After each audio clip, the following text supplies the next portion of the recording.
Hey y'all. So there's all these accounts raising awareness for autism, Asperger's, on and on, whatever else. I'm gonna raise awareness for hearing loss. So a little bit about our background and how we first discovered this.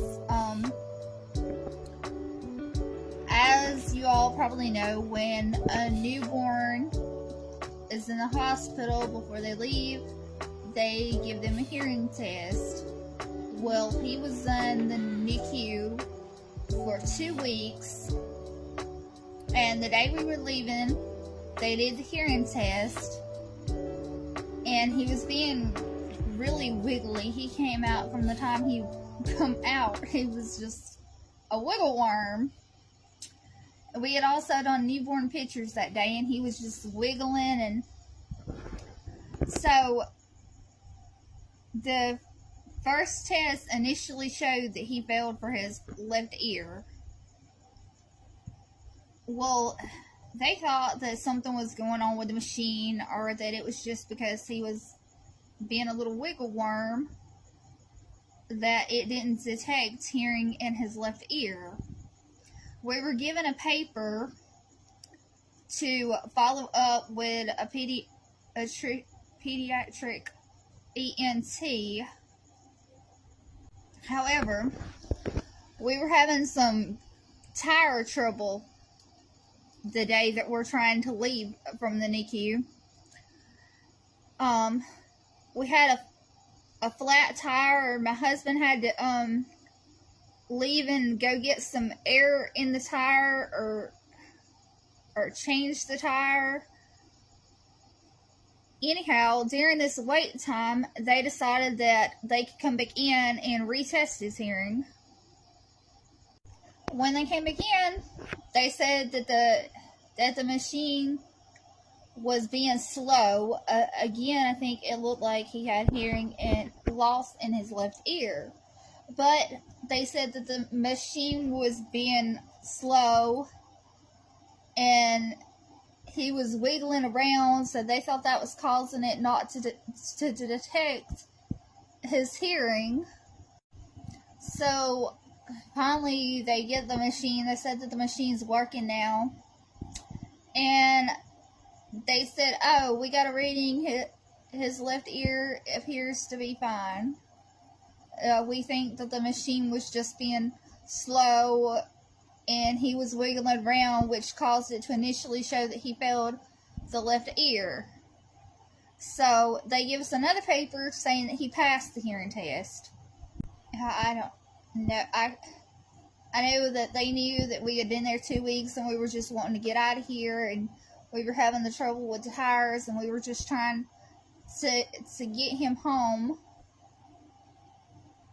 And maybe they wanted it to show that he didn't have no hearing loss, and so they said the machine was slow or whatever. But I believe that the first reading that said that his left ear failed was accurate.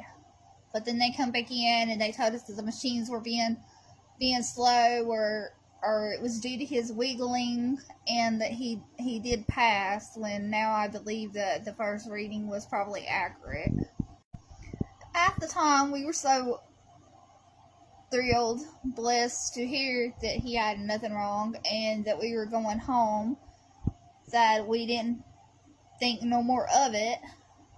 I believe we still had both papers. We had the paper saying that he failed and the paper saying that he passed. So we could have took the original paper with the referral and went ahead to an ENT, but getting home from the hospital and getting into the swing of things, and we really at the time didn't think no more of it. So fast forward him being about 3, we go to his regular doctor's appointment. He's not speaking as well as some 3-year-olds, so we get to speech class, And from there, they recommend we go to an ENT, which is then when we discovered that he did, in fact, have hearing loss. They asked, did he pass the newborn test? And I told them yes, but then I went back and I've tried to explain what happened with the machine, about how they said it was being slow and that he did initially fail it, but then they told us that the machine was being slow or that he was being wiggly. But they didn't change it on the record, so the records still say that he passed the test, even though I've tried to tell them what happened and that maybe the first test was in fact true, that he did fail it as a newborn, but I can't get that changed on the records, which I guess it doesn't really matter now. I don't really think there's anything they could have done as a newborn versus at 3, because really before 5 years old there's not much they really do anyway. Now, I have seen fully deaf babies, they can go ahead and get a cochlear, but partially deaf, I don't think they really do much anyway before like 5 years old. They let them go to school and see how that goes at first. Or at least that's how it works here in Alabama. Well, I guess unless you're born fully deaf. There is a child in this town I know who has a grandmother who's fully deaf. And then her son was born partially deaf, like my son.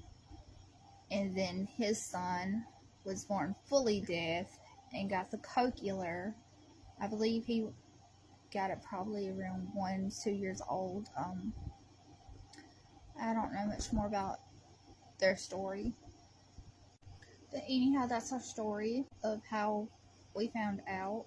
And I just thought I would share here to raise awareness like other parents do for whatever their child has going on.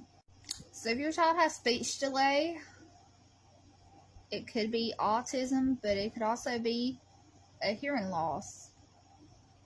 So you might want to go get their ears checked if they have any speech delays. Part 2 on how I discovered that my child has a hearing loss. June 24th, he turned 3 years old. On July 6th, about a week or so after his 3rd birthday, he had his 3-year checkup. At this checkup appointment, the doctor said that his tongue looked a little long. Well, when his dad was little, he had actually had his tongue clipped because they said it was long. And I believe when he was a newborn in the NICU, we had mentioned this about how his dad had his tongue clipped and about how he had some kidney issues, and they said this was stuff that they couldn't tell if he had or it was going to be a problem for him until he was a little older.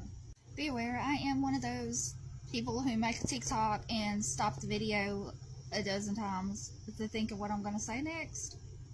If that bothers you, click off. But back to the story, they said that they wouldn't be able to tell until he was a little bit older. Well, here we are at the 3-year appointment. They noticed that his tongue does look a little long, and so they make us an appointment or suggest that we should go to see a speech therapist. Well, we have this new wellness center. At the time, it was brand new. This new wellness center that has a gym and therapy sessions, and speech therapy was one of the new things offered there. So we get set up to go to the speech appointment.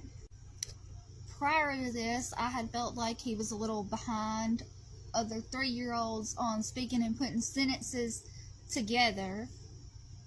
But I kept hearing every time someone would mention speech therapy, I would hear other people say like, oh, that's just not them taking enough, they're just not taking enough time with their child to teach them how to talk. I would hear things like basically speech therapy was for lazy parents because you should know how to help your child talk. So I was a little reluctant to make a speech therapy appointment until the doctor suggested it when he was 3. And this new center had just opened in our town. I don't know if we even had a speech therapist in town prior to then. So anyway, we get in with the speech therapist. They're worried that his L's, him pronouncing his L's, and they wanted him to learn to make sentences. From there, I think the speech therapist also says something about his tongue. She recommends that sometimes speech delays can be caused by hearing loss. So this is when it first clicks that he could have a hearing loss, or it could be due to any kind of issue with the ear. So she suggests that we go to an ENT. So we get the appointment set up with the ENT, and the ENT was also going to look at his tongue, and he did decide that his tongue was long and that he needed the clip surgery. So we had that done, and we got started in speech. They said after the tongue clip, continue with speech to help pronounce words after, because you may talk a little differently and need help again, like restarting. But I think prior to the tongue clipping, he had only been in speech for maybe a month. But that's the story of how we first got an appointment with the ENT and discovered that he had a hearing loss. So again, raising awareness here. If your child is struggling to talk, one of the main things people usually first think of is autism. But if your child isn't showing any other symptoms of it being autism, it could be something to do with their ears. If they're having chronic ear infections, that could affect speech, or maybe they could have a hearing loss like my child. So if your child is struggling to put sentences together by 3 years old, you should probably want to look into making an appointment with the ENT, and if possible a pediatric ENT, because they know better about children. Part 3 of how we discovered our child has hearing loss. So at his July 6th appointment 2022, he was recommended to see the speech therapist for a speech evaluation. Some point between then and July 20th, we got that done. July 20th, he had a speech session. I think he probably had his speech evaluation somewhere before July 20th. I'm going by looking back at my Facebook post. At the time, I felt like people were going to judge us for going to speech therapy because they look at it as, why can't you teach your child to speak? It's not that hard. So I don't think I really posted about it. That was the post about his 3-year checkup. And then here's the post about us going to a speech class. They're working on his repetitive and non-verbal communication skills. Or well, they said that he had his repetitive and non-verbal communication skills down. We're working on stimulating expressive languages and getting him to talk in 3 to 4 sentences. So the speech therapist recommends that we see an ENT, which we would see the ENT 2 days after this post was made. I'm thinking between July 6th and July 20th, he probably had his first speech evaluation, and I guess between there it was mentioned for him to see an ENT, and I believe we might have had to go back to the doctor and get a referral. I can't confirm the exact dates because I don't clearly remember, and I guess I didn't make a Facebook post about the in-between, between July 6th and July 20th.